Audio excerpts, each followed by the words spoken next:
Yung-harvest po ako ngayon ng aking tanim na pipino, no? So, tatlo yung aking na-harvest. Tapos, gumawa ako ng sausawan. Mayonnaise ito, tsaka nilagyan ko ng konting ketchup, ano?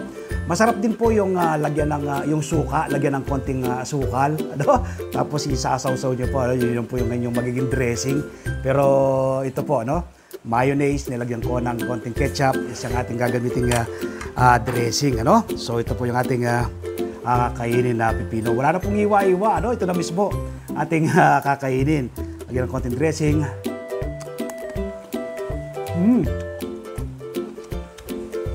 Ang sarap niya, no? Manamis-namis po yung lasa ng ating pipino dahil kaka-harvest lang, no? Isa po sa aking paboritong veggie, ano? Natanim na vegetable. Ito pong pipino,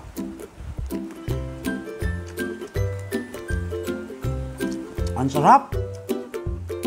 From garden to table, no? Magtanim din po kayo nito. Napaka-healthy po ng pipino, no? Mataas po ang yung blood sugar.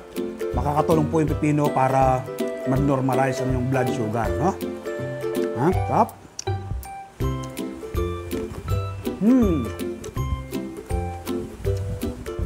Kami po, 90% ng aming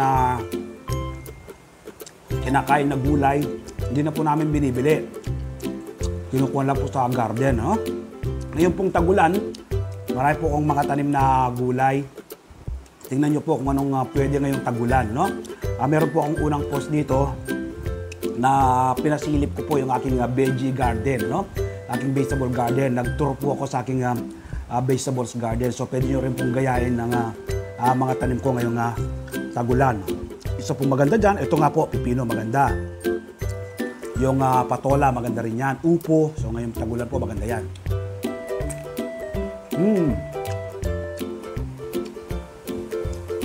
Healthy for the mind and body, Sa pagtatanim po ng pipino, napaka-simpleng pagtatanim. Pwede pong direct plant ito, Direct planting. Pwede rin po naman yung ipunladyo po muna. O ako po, madalas direct planting aking ginagawa, Pwede po itong tanim sa mga timba lamang, sa malaking bote, Sa paso, pwede po sa malaking paso. Dapat yung medyo malaki, Kasi nasa ganun malayang makagala yung ugat. At yung lupa na dapat yung gamitin sa pagtatanim, 60% buwag na lupa. Another 20% ay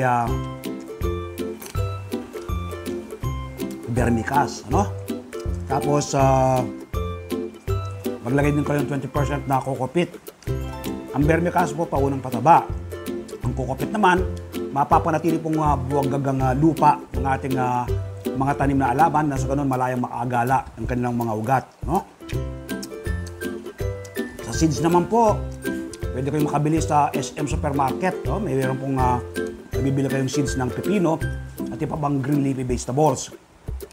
Meron din po sa Shopwise, meron din po sa Ace Hardware. Makikita niyo po yung kanilang sa garden tools nila.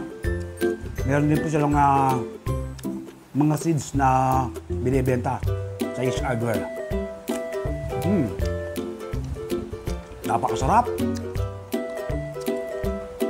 Manamis-namis ang kanyang lasa.